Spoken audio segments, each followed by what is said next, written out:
اعوذ باللہ من الشیطان الرجیم بسم اللہ الرحمن الرحیم وقالت طائفة من أهل الكتاب آمنوا بالذي أنزل على الذين آمنوا وجه النهار واكفروا آخره لعلهم يرجعون۔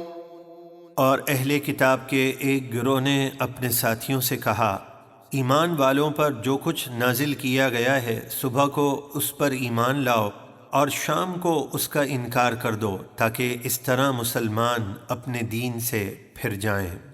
اگلی آیت میں اس چیز کا بیان کیا جائے گا کہ جب انہوں نے مسلمانوں کے پاس اپنے لوگوں کو بھیجا تو بہت پکا کر کے بھیجا تھا کہ کہیں ایسا نہ ہو کہ یہ خود حقیقتاً مسلمانوں سے متاثر ہو جائیں، چنانچہ اس کا بیان ہے۔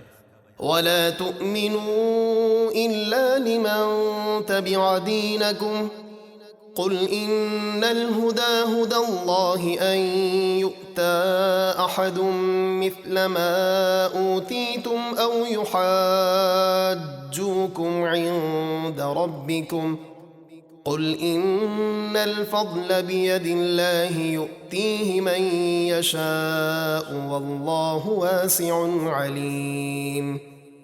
اور تم اپنے دین کے پیروکار کے علاوہ کسی کی بات کا یقین نہ کرو کہ کسی اور کو بھی تم جیسی نعمتیں دی گئی ہیں، یا تمہارے رب کے پاس تم پر کوئی حجت قائم کر سکتا ہے، یعنی اسی یقین پر قائم رہنا کہ تمہارا دین ہی سچا ہے۔ آپ فرما دیجئے بے شک اصل ہدایت اللہ ہی کی ہدایت ہے، اور یہ بھی فرما دیجئے بے شک فضل تو اللہ ہی کے قبضے میں ہے، وہ جسے چاہتا ہے عطا فرماتا ہے، اور اللہ بہت وسعت والا خوب جاننے والا ہے۔ يختص برحمته من يشاء والله ذو الفضل العظيم۔ جسے چاہتا ہے اپنی رحمت کے ساتھ خاص کرتا ہے، اور اللہ بڑے فضل والا ہے۔ وَمِنْ أَهْلِ الْكِتَابِ مَنْ إِن تَأْمَنْهُ بِقِنطَارٍ يُؤَدِّهِ إِلَيْكَ وَمِنْهُمْ مَنْ إِن تَأْمَنْهُ بِدِينَارٍ لَا يُؤَدِّهِ إِلَيْكَ إِلَّا مَا دُمْتَ عَلَيْهِ قَائِمًا ذَلِكَ بِأَنَّهُمْ قَالُوا لَيْسَ عَلَيْنَا فِي الْأُمِّيِّينَ سَبِيلٌ وَيَقُولُونَ عَلَى اللَّهِ الْكَذِبَ وَهُمْ يَعْلَمُونَ۔ اور اے سننے والے، اہل کتاب میں سے کوئی وہ ہے کہ اگر تو اس کے پاس مال کا ڈھیر امانت رکھ دے تو وہ تجھے ادا کر دے گا، یعنی خیانت نہیں کرے گا۔ اور ان میں سے کوئی وہ ہے کہ اگر تو اس کے پاس ایک اشرفی امانت رکھے تو وہ تجھے واپس نہ دے گا مگر جب تک تو اس کے سر پر کھڑا رہے۔ یہ بددیانتی اس لیے ہے کہ وہ کہتے ہیں ان پڑھوں کے معاملے میں ہم پر کوئی پکڑ نہیں، یعنی جو ہمارے دین پر نہیں ہم ان کا مال ہضم کر سکتے ہیں، اور وہ اللہ پر جان بوجھ کر جھوٹ باندھتے ہیں۔ بَلَى مَنْ أَوْفَى بِعَهْدِهِ وَاتَّقَى فَإِنَّ اللَّهَ يُحِبُّ الْمُتَّقِينَ۔ ہاں کیوں نہیں، جس نے اپنا وعدہ پورا کیا اور اللہ سے ڈرا تو بے شک اللہ پرہیزگاروں سے محبت فرماتا ہے۔ إن الذين يشترون بعهد الله وأيمانهم ثمنا قليلا أولئك لا خلاق لهم في الآخرة ولا يكلمهم الله ولا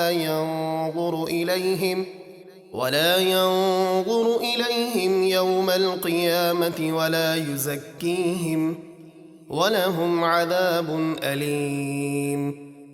بے شک جو لوگ اللہ کے عہد اور اپنی قسموں کے بدلے حقیر قیمت لیتے ہیں، آخرت میں ان کا کچھ حصہ نہیں، اور اللہ قیامت کے دن ان سے کلام نہ فرمائے گا اور نہ ان کی طرف نظر رحمت فرمائے گا اور نہ انہیں پاک کرے گا، اور ان کے لیے دردناک عذاب ہے۔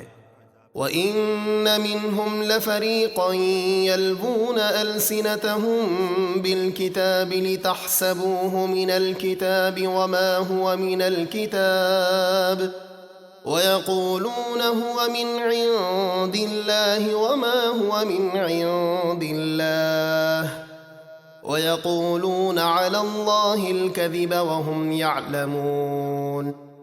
اور بے شک ان یہودیوں میں سے کچھ وہ ہیں جو توریت پڑھتے وقت اپنی زبان کو مڑوڑ کر تحریف کرتے ہیں، یعنی اسے بدل دیتے ہیں تاکہ تم سمجھو یہ بھی کتاب کا حصہ ہے، حالانکہ وہ کتاب کا حصہ نہیں ہے، اور وہ کہتے ہیں یہ اللہ کی طرف سے ہے، حالانکہ وہ اللہ کی طرف سے نہیں ہے، اور اللہ پر جان بوجھ کر جھوٹ باندھتے ہیں۔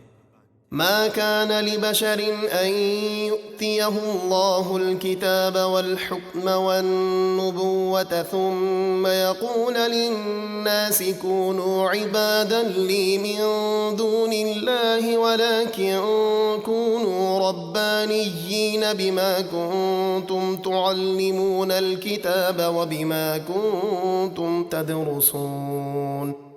کسی بشر کو یہ حق نہیں ہے کہ اللہ اسے کتاب اور حکم یعنی دین کی سمجھ اور نبوت دے، پھر وہ لوگوں سے کہے کہ اللہ کو چھوڑ کر میرے بندے ہو جاؤ۔ ہاں، وہ یہ کہے گا کہ تم اللہ والے ہو جاؤ، اس لیے کہ تم دوسروں کو کتاب سکھاتے ہو اور خود بھی پڑھتے ہو۔ وَلَا يَأْمُرَكُمْ أَن تَتَّخِذُوا الْمَلَائِكَةَ وَالنَّبِيِّينَ أَرْبَابًا أَيَأْمُرُكُم بِالْكُفْرِ بَعْدَ إِذْ أَنْتُمْ مُسْلِمُونَ۔ اور نہ ہی وہ تمہیں یہ حکم دے گا کہ فرشتوں اور نبیوں کو خدا بنا لو۔ کیا تمہارے اسلام لانے کے بعد تمہیں کفر کا حکم دے گا؟ یعنی ہرگز ایسا نہیں ہو سکتا۔